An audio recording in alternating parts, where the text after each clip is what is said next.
வணக்கம். செல்வகுமாரின் அறுவடை விவசாயிகள், விதைப்பு மற்றும் பூச்சி விரட்டி அடிக்கும் விவசாயிகள், பல்வேறு பொது பணிகள் மற்றும் அனைத்து பணிகளுக்குமான வானிலை ஆய்வறிக்கை 2025 பிப்ரவரி 10 திங்கட்கிழமை அதிகாலை நிலவர ஆய்வறிக்கை. தற்பொழுதைய தலைப்புச் செய்தியாக அறுவடை விவசாயிகளுக்கு பிப்ரவரி 22, 23, 24 எதிர்பார்க்கப்பட்ட அந்த காற்று சுழற்சி 22 நாள் தாமதமாக அல்லது ஒரு நாள் தாமதமாக 22க்கு பதில் 23ஆம் தேதியோ அல்லது 24ஆம் தேதியோ 22, 23, 24 அல்லது 23, 24, 25 அல்லது 24, 25, 26 ஏதேனும் 2 நாட்களிலே, அதாவது இறுதி வாரத்திலே 2 நாட்கள் நல்ல ஒரு மழை பொழிவை கொடுப்பதற்கு சாதகம் தெரிகிறது.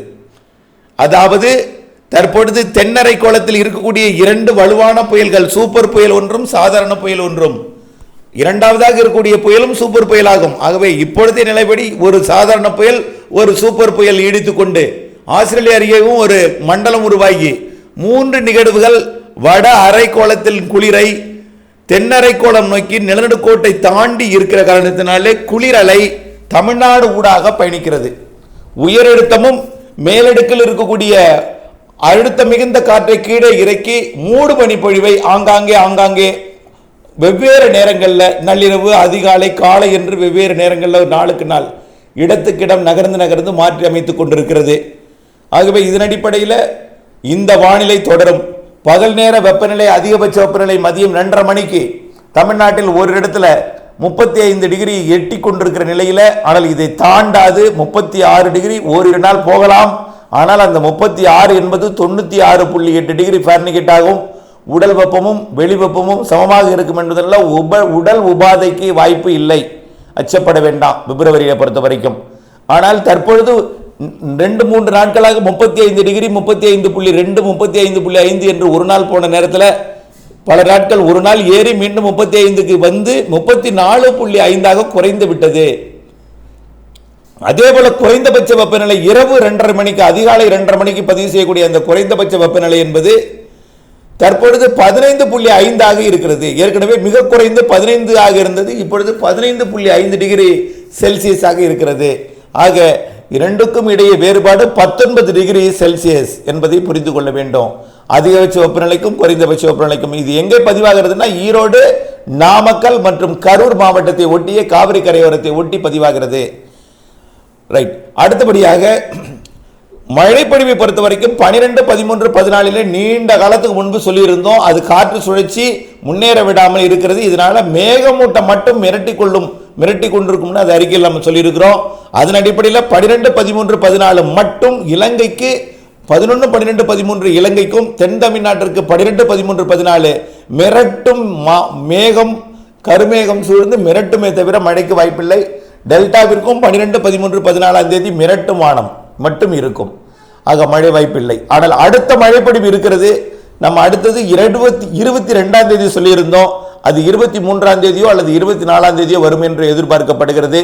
காரணம், தற்பொழுது தென்சீன கடற்பகுதியிலிருந்து தாய்லாந்து வளைகுடா வந்திருக்கக்கூடிய அந்த காற்று சுழற்சியும் ஏற்கனவே சுமத்ரா அருகே நீடித்துக் கொண்டிருக்கூடிய காற்று சுழற்சியும் ஒன்றிணைந்து தீவிரமடைந்து சற்று நெருக்கமாக, சற்று வடக்கு, அதாவது சற்று வடக்கே ஏறி இலங்கைக்கு மிக நெருக்கமாக வந்து அமையும் என்று எதிர்பார்க்கப்படுகிறது. இதன் காரணமாக இந்த மாத இறுதி வாரத்தில் தமிழ்நாட்டிற்கு மழை வாய்ப்பு தெரிகிறது. அறுவடைக்கு திட்டமிட்டுக் கொண்டிருப்பவர்கள் 21ஆம் தேதி 22ஆம் தேதிக்குள் அறுவடை செய்துவிட கேட்டுக்கொள்கிறேன். அதற்காக அச்சப்பட வேண்டாம். வானிலை அப்டேட்ஸோட இணைந்திருங்கள்.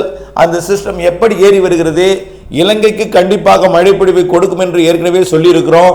23, 24, 25 அது தூறல் சாரலை கொடுக்கலாம் என்று சொல்லியிருக்கிறோம். அந்த நேரத்தில் அறுவடை செய்பவர்கள் முடிந்தால் முன்கூட்டி அறுவடை செய்திடுங்கள், அல்லது அதற்கு பின் வரக்கூடிய இடைவெளியை பயன்படுத்துங்கள் என்று கேட்டுக்கொள்கிறேன். ஆனால் அதற்கு பின் வரக்கூடிய இடைவெளி என்பது குறைந்த நாட்களாக இருக்கும்.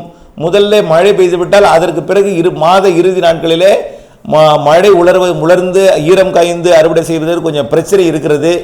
அதாவது முதிர்ந்த நெல் தானியங்களை 21, 22ஆம் தேதிக்குள் அறுவடை செய்ய அன்போடு கேட்டுக்கொள்கிறேன். இந்த மாத இறுதி வாரத்தில் வரக்கூடிய மழை இன்னும் உறுதிப்படுத்தல, ஆனால் வாய்ப்பு அதிகமாக இருக்கிறது. 10%, 20%, 30% என்பது இப்பொழுது 50%க்கு மேல் மழைக்கு வாய்ப்பு தெரிகிற காரணத்தினாலே 60, 70 என்று போகலாம் வாய்ப்பு.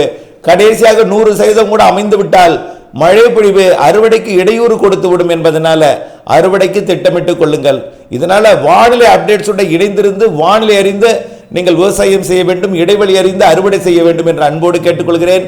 ஆகவே மாத இறுதி வாரத்தில் 23ஆம் தேதியிலிருந்து வரக்கூடிய ஒரு மழை வாய்ப்பு கொடுக்கக்கூடிய காற்று சுழற்சி மிக நெருக்கமாக ஏறி வரும் என்று எதிர்பார்க்கப்படுகிறது.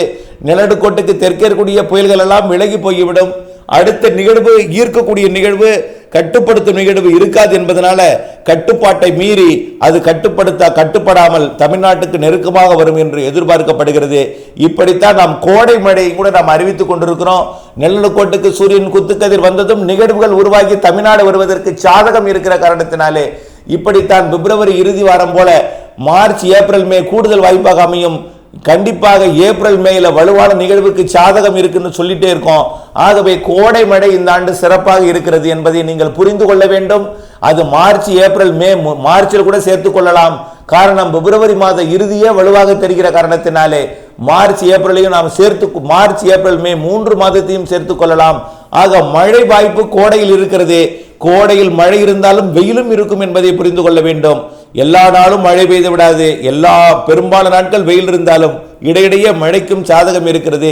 பெய்யக்கூடிய மழை நிகழ்வு மழையாக வலுவாக கனமாக இருக்கும் என்பதையும் நினைவுபடுத்த விரும்புகிறேன். இந்த அறிக்கை அனைவருக்குமே ஏற்றதாக இருக்கும். உப்பள பணிகளுக்கும் இது பொருந்தும், செங்கல் சூளை பணிகளுக்கும் பொருந்தும், அதே போல அறுவடை மற்றும் விதைப்பு பூச்சி விரட்டி அடிப்பவர்களுக்கும் பொருந்தும். ஆக பூச்சி விரட்டி அடிப்பவர்கள் 21ஆம் தேதி வரை அச்சமின்றி பூச்சி விரட்டி அடிக்கலாம். செங்கல் சூளை பணிகளுக்கு 21ஆம் தேதி வரை நீங்கள் தீயிடலாம், கல்லறுக்கலாம். அது உப்பு உற்பத்தியும் 21ஆம் தேதி வரைக்கும், 22க்கு மேல் மிரட்டும் வானிலை என்று சொல்லியிருந்தோம். அது மழையாக தெரிகிறது என்பதை நினைவில் கொள்ள வேண்டும். அப்டேட்ஸுடன் இணைந்திருக்க வேண்டும். அதேபோல விதைப்பவர்களுக்கு பிரச்சனை இல்லை, கைவசம் நீர் வைத்தான் விதைக்க வேண்டும். கோடை மழை இருக்கிறது, ஆனால் மழைநீரை சேகரித்து நீங்கள் விவசாயத்தை தொடக்க வேண்டும். பரவலாக எல்லோருக்கும் ஒரே மாதிரியாக மழை இருக்காது.